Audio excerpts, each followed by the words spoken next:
YouTube, what the crap's going on? HeirofCarthage here, back with another faction focus. And as alphabetical nature would dictate, well, at least in English, if you don't speak the same base language as me, then it may not dictate that. We're going to move on to the Iceni. So the last was the Getae, which is a fun one indeed, and again, I hope you all enjoyed that one. So the Iceni is also a fun one. They're a bit of a sad story, unfortunately, but they are a fun one, just for lots of reasons. And let's just jump right into it and start talking about it. And the reasons that I think they're fun and the reasons why they struggle will come out. So Iceni Chariots are your first option as a general, and it's one of my first points of discussion that's a really interesting one to me. And there's probably no better way to... well, we're going to talk through a few unique units of the Iceni, so let's go ahead and do that actually on the battlefield. And I think this will be the best way to show you this. And let's go over here and let's give, you know what, this will be a fun way to demonstrate this, I guess. I'll try and give the computer javelin free units, so that we don't get a whole bunch of them hurled at us. This will work for the purpose of a demonstration only, of course. So let's do some demonstration. AI is defending. That works just... Actually, let's switch them to attacker so they don't just sit there on their can, which they otherwise would. And we'll give them a couple units like this. Okay, so I want to demonstrate some of the unique units of the Iceni and talk a little bit about them and kind of my thoughts, and then of course we'll finish the discussion, but I figure that this is irrelevant. You know what, I keep forgetting the changes. It's not really easy to see on these settings, so I don't know why it is that I set it to night and rain, so day and dry please, and then we'll set the season to autumn. How about that? Seems lovely even though it's not autumn. So there we go. Not that I think Nemedicina will have a lot of changes during the autumn, since trees are not really abundant on this map. So there we go. It's going to be easier to see. So I've brought some of the unique units of the Iceni, and let's talk about them a little bit. The Chariots. What is it with the Chariots? If you take a close look at them, and they are a cool unit. These are kind of like wicker, wood, whatever type of wood they are, type chariots. You see a little basket here where potentially they'd be carrying ammo. And of course they have javelins at their disposal here. And you can see that the horses are unarmored. The man really isn't that armored, you know, a little bit of scale and a sword. They have, if you look though, they have 43 melee attack, 40 weapon damage, which is kind of like a heroic noble unit, to be honest, and a pretty good charge bonus. Again, comparable melee defense, stuff like that. And the unique ammo, of course, is just flaming shot, which can actually be very handy.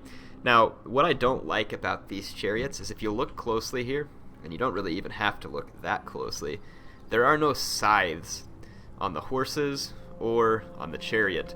And I know very little about Iceni military tactics. If you know more about how they actually used their chariots, please let me know and let my viewers know in the comment.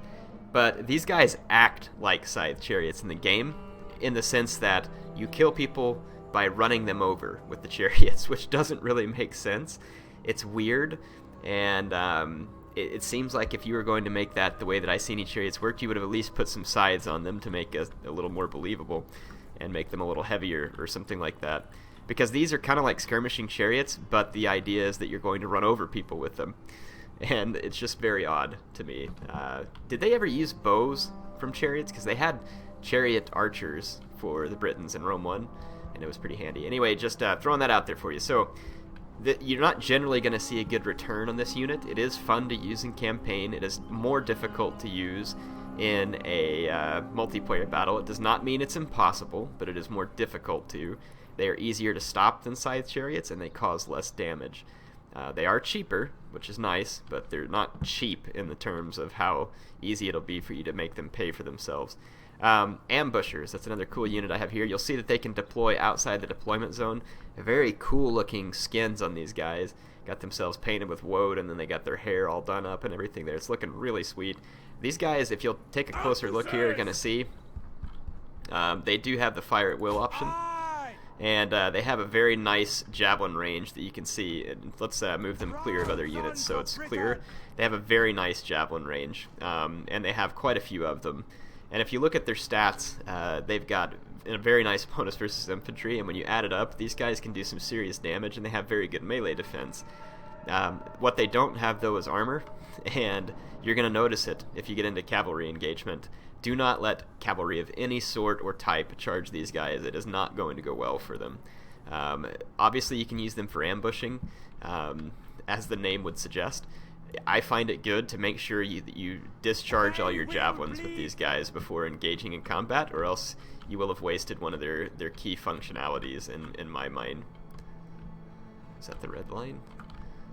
How come? Yeah, so there's the red line. Oh yeah, okay, so I'm not going to be able to deploy behind the enemy troops here, but we'll try and use these guys for what they're for. So see, they can kind of deploy almost anywhere on the map. Obviously not inside that white box that they're showing you there, because otherwise the ambushes would be insane. So Druidic Nobles is another unit. The key thing to understand with these guys is that they are a smaller than normal size unit. They're actually a half-size unit. Kind of interesting colors and interesting unit. Looks cool. The problem is the ability that comes on these guys, Chant. It's not a stance that continually functions. It's just an ability that you can pop, and I'll demonstrate that here. Once you pop this ability, it doesn't just make it active, so it just lasts for a short period of time. And the problem with that is that, I mean, it's good, and you get a nice increase to morale here, but let's see how long it lasts and see whether that'd be worth it. Part of me almost feels like maybe if you made the increase to morale less extreme, but made it to where as long as they had this button turned on, they were not able to move, but they would be inspiring the nearby troops, and that maybe losing them would cause, but see, look, it's already gone. That's not long enough. So that's why these guys aren't worth it. It's an interesting idea, and I guess that even if you don't want to turn this into a stance, like it was in Rome 1 with Druids, which I think would be better, to be honest, then at least make it last longer, because that's not long enough for it to be useful. If the Iceni had access to these guys, then that ability right there would last for like a minute and a half, maybe even 2 minutes. That would be something, and it would definitely justify the price of these guys. And of course, you would just need to limit them to 1 so that a player can't use that, have it last for 2 minutes, and have another unit and use it again, another unit use it again.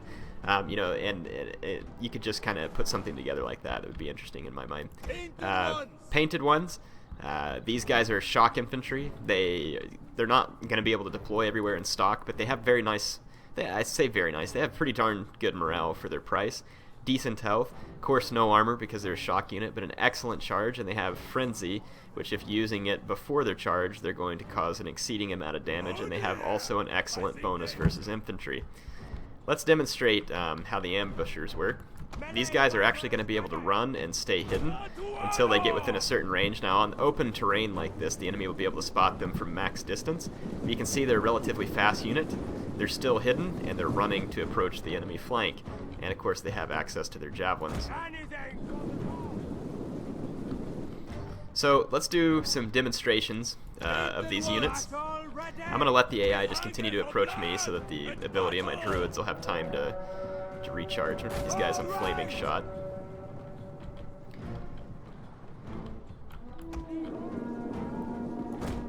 Let's actually put a movement order up to here.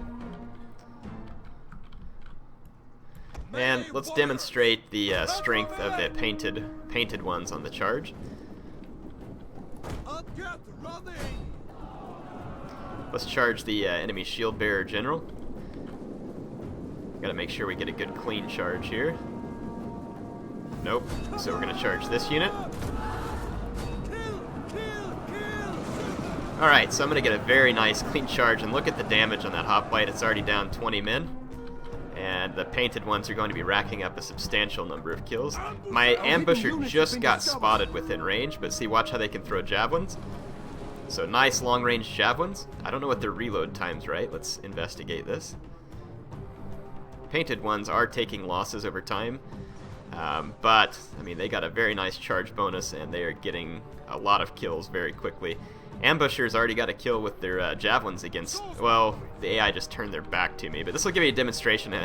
If the enemy isn't expecting you, you can javelin them in the back potentially. These javelins are being thrown from a decent range, and it looks like they've thrown 3 volleys, maybe 4. So they got plenty of javelins.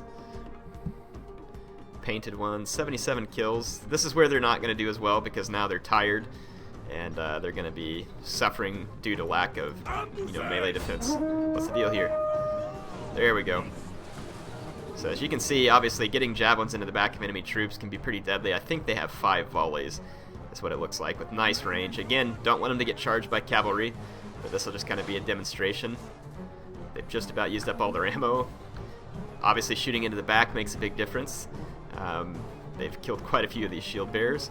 Not going to be super easy again in an actual battle, but let's watch them on the charge as well. So on the charge, again, a devastating unit. But even in the face of overwhelming odds, these painted ones still racking up a lot of kills. Of course, the AI let itself get charged in the pack by my ambushers, which is always smart. And the shield bearer is a very capable unit in melee, so this will be an interesting test. Obviously, the AI gave me a very clean charge, but you can see the no armor is the main factor with these units. They're going to be a glass cannon. You really need them as rear charges and not as standalone infantry. So I think this demonstration's good for showing you that. And these guys don't have very big radius of influence there, so it didn't even reach over here to my ambushers. So that's something to be aware of as well. Let's show you what chariots could potentially be useful for. Here, my ambushers are going to be taking on way more than they can handle. Again, they're not meant to be kind of like standalone infantry like that. Enemy hoplites are trying to stop my chariots here. So if I give a quick flaming volley attack in the back of these units and then charge, this is one way to usefully use your chariots. So we've got the flaming javelins, rear charged, and then of course you want to keep that chariot moving. And you can see that the militia hoplites are already wavering, of course. Of course, that's the militia hoplite, but even the morale on the shield bearers dropped very low. But that's a potential use for the Briton chariots. So let's try it again. Actually, it made a big difference in that fight. My guys would have lost that, and then they won. So again, pop a flaming volley, and then you come in for a rear charge.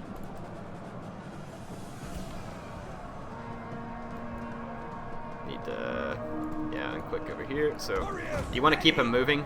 Don't let them get bogged down. And these rear charges allow you to do that. So you can see that the morale damage that causes is definitely substantial.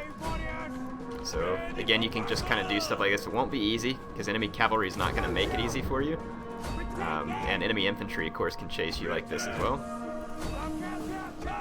So again, just following flaming volleys up with rear charges, and of course this general is probably going to need the second wind, or the battle rhythm second wind strategist ability. And you can usually just pull straight on through after a charge like that. It doesn't hurt your own men. But yeah, see how it's damaging the morale of these guys, and then actually allowing me to get quite a few kills. Again, these are against fairly inferior non-javelin armed units, which is probably not what you're going to be facing on today's Rome 2 battlefield, but just a demonstration purpose here of how you would probably try to use them. And you could certainly use them this way in campaign. The AI is obviously not capable of stopping you from doing so. But again, see that attack in the rear with the flaming javelin penalty, it's brutal.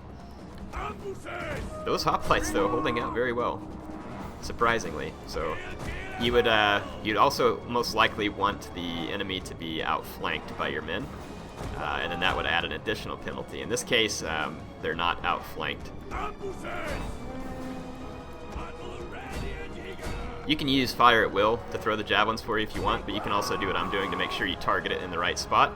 But again, the flaming javelin penalty is pretty substantial. And again, the unit can get a number of kills if used properly, but you just have to be aware of how you use it. So, ambushers, painted ones, the important story is they are not mainline infantry, they're specialty units. I think both would be more handy in the late game than they would in the early game, but that's up to your discretion, of course. Druidic Nobles, the ability is really cool. It gives the guys a lot of morale, but it's not going to last for long. So yes, it is a unique offering, kind of, for the Iceni, but I don't see it playing a major role in battles because their units are pretty much outmatched. And let's go through that. So the Iceni are capable of beating, say, like a Rome or something on the right maps, of course, but they're going to struggle against the powerful barbarian factions like the Boii and the Arverni. Let's switch over to the Arverni here just to give you... Well, actually, the Boii are an even better example because these guys are the kings of Total War Rome 2 right now in my mind. The other general unit you have is a Heroic Rider, which these guys are similar to a Noble Horse. And if we take a look at the stats, it's actually just a little bit less charge and melee attack is pretty much the only difference between them and the Noble Horse. It's enough, though, that it makes a difference in the end in their performance. Let's see, so 1280 versus 1300, so a small price difference, not much. And it's pretty much the same story with the Heroic Noble. These guys are kind of like a lightweight Oathsworn at a slightly lower cost. But these guys actually cost just a little bit more than the Noble Swords of the Getae, which means that the Noble Swords of the Getae are probably a better deal in general. The problem for the Getae is they have no mid-tier infantry to follow it up with, kind of like the Iceni do. So that's your generals. The Chariot general, of course, is going to be your risk-reward type general. The Heroic Rider is going to be your mobility general, and the Heroic Nobles are going to be your go-to general. Make sure that you use the Strategist, I would think, with probably any of them would be the best choice. Maybe Commander with the Horse General, if you're worried about supporting a lot of mid-tier infantry. So from a melee infantry standpoint, you've got Sword Band, which are a decent meat shield unit, not bad for the price, provide decent wallop, all things considered. We've talked about the Druidic Nobles, we've seen the painted ones, and we've also seen the Ambushers. Now, Chosen Sword Band is pretty much the same story as the Heroic Nobles. If you take a look at their stats, I think it's melee, well, versus the Sword Followers, it's a lot of things. But if you compare them to the Sword Followers, so 760 price versus 730, so they are cheaper, great. But 39 attack, and let's see, 75 armor, 60 health, 65 morale. So 10 more morale on the Sword Followers with 6 melee attack. That's a big difference. And let's see, the charge bonus is 29, melee defense is 59. So you get a little bit more charge bonus and melee defense, but there is no way it's going to make up for 6 melee attack and 10 morale. That's why the Sword Followers are so good for the Boii, and that's why the Iceni struggle, is because Chosen Sword Band lose to Chosen Swordsmen, they lose to Swords Followers, they lose to Tribal Warriors, they lose to all of those mid-tier sword units, and on top of that, your Heroic Nobles lose to Oathsworn. So I think the only way the Iceni could be made to be a little more competitive is, again, if you adjust the way that Chariots, either their strength or the way they function, and then, again, do something with the Druidic Nobles that makes the Iceni a unique faction, that gives them a unique ability. If that's the case, then I think the Iceni are right back in there, even though their units pound for pound may be a little weaker. So that's their melee infantry. Spear infantry, they have access to the Levy Freeman, aka MLG Freeman as of recently. A very handy unit, and it's a good thing they have it. The Precursor Javelins on a unit of this price, as mentioned many times before, is always worth it. Now, the only downside for the Iceni from a spear standpoint is that their middle level spear is quite cheap, which is nice, and does okay for the price. And again, they should have javelins, but they do not have cavalry counter tactics. At this price, cavalry counter tactics would be an enormous bargain. And again, maybe that's a little something they could give to the Iceni that gives them an interesting tool. They don't have to. I'm just throwing ideas out here that make the Iceni a little more unique. Again, a decent unit for the price. Chosen Spear Band, of course, are going to be similar to like your Chosen Spears from the Arverni. They're going to have cavalry counter tactics. They're going to be very sturdy from a defense and armor standpoint. Definitely have some holding power, and are definitely going to be capable of hurting cavalry pretty badly. Now, the British, or the Iceni, really suffer when it comes to skirmishing. All they have access to are these horrible Briton skirmishers, and actually decent Briton slingers. And if it weren't for these decent Briton slingers, you would be at a complete loss here as the Iceni. The Briton skirmishers just have pathetic missile attack, and there's no other options. I like that they're cheap, I really do, but it seems like some other option here would be very handy. Some of you may be saying, where's my head hurlers? Good old head hurlers. There are no head hurlers. The slingers do not have a head ammunition that they can put in their sling, unfortunately. But no, these guys are pretty good for the price. They're kind of like an Eastern slinger and can be used to pretty decent effect. So if you're going to use skirmishers, I would suggest the Briton slingers. Cavalry-wise, you got Briton scout riders, which for the price are not bad. Their morale's not very good, obviously. But for 400 talents, I mean, kind of hard to argue that you get another cav unit. Veteran riders, again, decent-ish for the price. Their main drawback is that, well, they're actually listed as heavy, which is good. The Iceni need that, so they can knock infantry over just a little bit better because of that. But their stats are not very good for a heavy cav, and you're going to notice it really quick if you get into a battle with heavy horse, who are going to summarily destroy veteran riders. These guys will hold out okay versus, say, like a Roman cav unit, like a legionary cav or an equite. But you know, there's other places where they're not going to do so hot. And we've discussed the heroic rider and the chariots. They do have access to warhounds, which again I don't see a huge use for these guys right now in the game. They're too expensive. If they would make these units cheaper, or again change the way they function, they would serve more of a purpose. It seems like all dogs in the game are just too expensive to really be worth their price. They are faster than horse skirmishers, which means they can run down horse archers, but it's so easy for an opponent to just bait you to release them, and then they move their horses behind heavy infantry and the dogs just get wasted. It almost seems like maybe a scare effect on these guys would also be handy. I don't want to make them overpowered. I don't want to turn them into some ridiculous tool. I'm just saying they don't serve a whole lot of purpose. But again, a fun unit in campaign and can be very useful at getting at enemy skirmishers. So keep that in mind. And why would it not be fun to open the gates to your city and release huge waves of dogs onto enemies who are trying to besiege? I mean, I don't see anything wrong with that type of idea.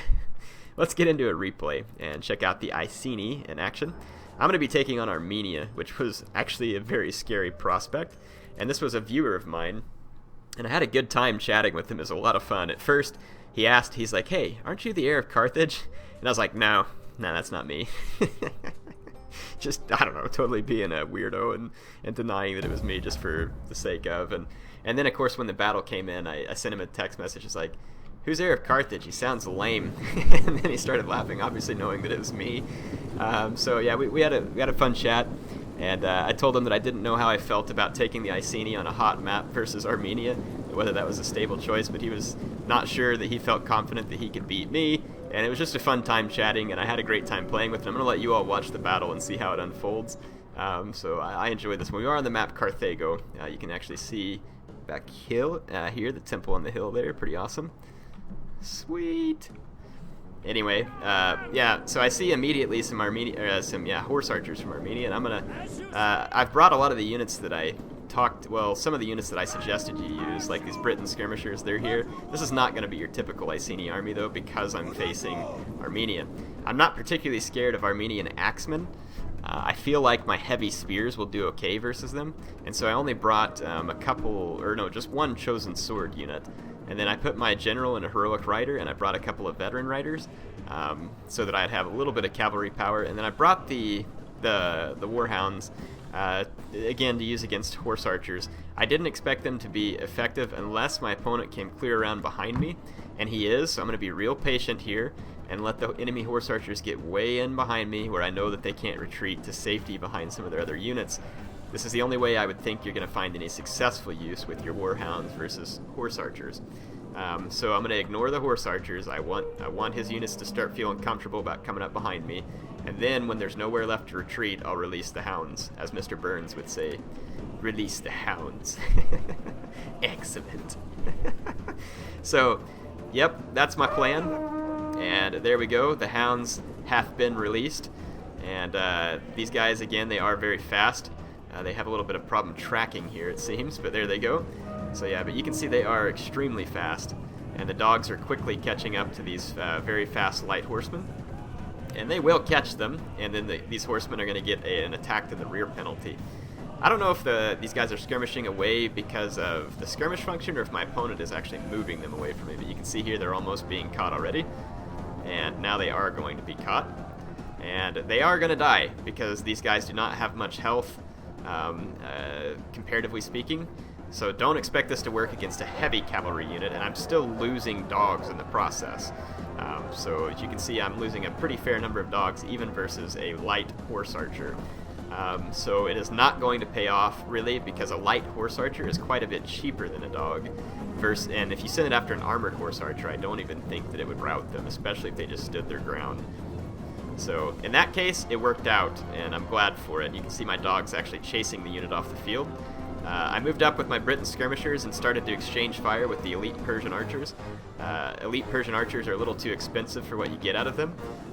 So I'm okay taking this fight because my Briton slingers are actually going to be very effective here.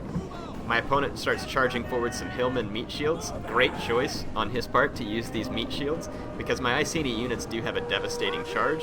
And getting his axemen in without being charged by my units is going to be... Well, they don't have a devastating charge, actually. My bad. But it's not bad, and he doesn't want to take it if at all possible. So again, good job to my opponent here. Now, my chosen sword are going to have a heyday with these axemen. They're going to easily defeat them. And you can see my chosen spear band are actually doing pretty well, all things considered also. They've already got quite a lot of kills going here. Now, from a cavalry standpoint, let's just kind of see how this unfolds. So infantry-wise, I'm feeling quite fine. I don't see my opponent easily punching through. I'm going to tie down some noble blood cav here and reinforce with spear band. This is where these guys can be useful. And then over here, it's this. I've managed to catch some of his cav by the red line with my spear band. And then I'm going to start moving my cavalry to the flanks. There are royal cataphracts and eastern cataphracts, and then another eastern cataphract. That my opponent, if he can get them to my rear lines, they're going to cause a lot of problems for me. I also released the hounds over here to help slow down this unit, so that's part of the way that I tried to catch them. Obviously it didn't cause a lot of damage to a noble blood cav, but it did help slow them down for my other units to catch up. So the dogs in this case turning out okay for me. My chosen spearband getting ganged up on here, and they're not going to be liking that fight too much. Again, not going to win probably real well versus the axemen are doing just fine for themselves. But here, the chosen sword band in the center going to help me turn that around. My opponent's trying to get his cataphracts in, and over here I've intercepted him with the heroic rider, and you'll notice I actually did initiate the wedge formation because I feel like the way that my opponent was charging, that wedge would have maybe minimized his charge on me a little bit. It seems like it minimized that damage fairly well. And then I reinforce with the War Dog handlers to just add more into this fight. The Royal Cataphracts are still going to be a very big task to pull down, but as you can see, I'm just throwing in other units to bog them down and to make them pay if they retreat. And then I've done the same thing over here with this Eastern Cataphract. Just kind of gotten several units into it to get it pinned down so I can finish it off. So my opponent right now is allowing me to do things that are going to help me. And they're hurting him. He really needs good rear charges from these cataphracts, so like this unit is going clear through here. If he would have come right here, this unit would have routed off the field. Now it's possible he could have then gotten pinned in, but he needs rear charges bad right now, and by coming clear around here, I have another spear unit to slow him down with, and I have slingers to slow him down with. His horse archer actually came back after getting munched on by my dogs, so they are back. And here now I've broken through his flank because his cataphracts got swamped by multiple units. And now I'm going to be able to start to wrap around his flank. These spears can intercept these hillmen, and then my general is free to come back. I'm going to come over here and try and stop those cataphracts once and for all. And then my veteran riders are going to get into what's left of his elite Persian archers. These guys do fight with a two-handed spear, but since they were running away from me, my veteran rider is going to get a nice charge and finish the elite Persian archers off. My men break through in the center, and my swordsmen are all holding very nicely on the sides, even without spear wall. So this is an interesting test for them to see them in this fight. That's not a particularly good one for them, but because of their very high melee defense and good armor, it still takes a long time, even for axemen who have nice armor piercing, to cut them down. So obviously bringing them was fine. It gives me more flexibility versus cavalry than just having brought sword infantry. Now sword infantry could have potentially done okay as well, but just that bonus versus large is nice to have. So yeah, you can see at this point it's more of a wrap-up for me on the Armenians. My opponent wasn't able to get the big cataphract charges he needed, but it was a fun game, and I enjoyed it, and there was definitely some things he did right. I loved the Hillman meat shields. It's a fantastic idea, and the infantry engagement, in the long run, probably would have gone in his favor if he could have kept me off of his flanks. I think his biggest mistake was getting a little too overconfident with the horse archer. Definitely don't want to take a skirmishing engagement versus Briton slingers with elite Persian archers. Their name can be confusing, and maybe that's the reason why my opponent used them, because they sound good, and typically when you pay a lot of money for skirmishers like that, it can be quite good. But the elite Persian archers do not usually add up to be very good. Again, they do have a two-handed spear that they can use in their defense, which gives them a small bonus versus cav, but since they are not well armored, they still get pummeled almost certainly by cavalry in most scenarios, and their shooting stats are not elite, nor is their missile damage. So that's the reason why their name is kind of misleading, and it probably didn't turn out too well for my opponent here. Great cavalry. He definitely had the means to best me. His infantry line, though, while they're good, they're melee infantry, and I didn't have a lot, we're going to have a hard time hacking through this many chosen spears, and then this chosen sword was kind of out of their league. They're not really capable of taking it on. Even the Cartley axemen would have struggled badly versus the chosen sword band, I think. So my opponent's best bet was to tie down my melee cavalry with his noble blood, and then get one of his cataphracts into my back lines. A well-placed charge here and there would have done the trick, and he could have potentially tried to use his horse archers to draw the attention of my Briton slingers, but he would have needed to bring a noble blood cav with them in order to intercept Celtic warhounds if I released them. And then if he could have gotten some of my slingers to turn their attention, his elite Persian archers may have stood a chance. A difficult fight for him in this particular case, but it was fun. I appreciated being able to chat with him. I hope he still enjoys watching the videos. It was fun to run into you, and I hope you're enjoying Rome 2, and hopefully I give you some decent advice from time to time, and I enjoy playing with players like you, and hopefully I meet more. Hope you all enjoyed this faction focus with the Iceni. Again, the Iceni are not the lords of Rome 2 right now. They are a very fun faction in campaign. They are fun to use in multiplayer by all means. Watch out for the bowy-eyed Tylus Arverni. If you want a good challenge, use them against Rome. It is a fun challenge. And then you can always use them against the bowy-eyed Arverni and them, and if you win, then kudos to you. I think the only way you're going to pull off something like that is with some unique strategy, potentially using Chariots well, which would be difficult against a couple of those factions because they have heavy horse that could easily destroy your Chariots, and your veteran riders are going to be inferior. The other challenge that you're going to face is there's bowmen and better javelin units for the others, but I mean, at only 210 talents, these are some pretty cheap javelin units. You'd have to find a way to get rid of the enemy general to have any prayer, and you'd probably have to find a way to make these Briton slingers worth their while. So I don't know, it'd be fun, you could give it a shot. Anyway, hope you all enjoyed it. Heir of Carthage, signing off for now.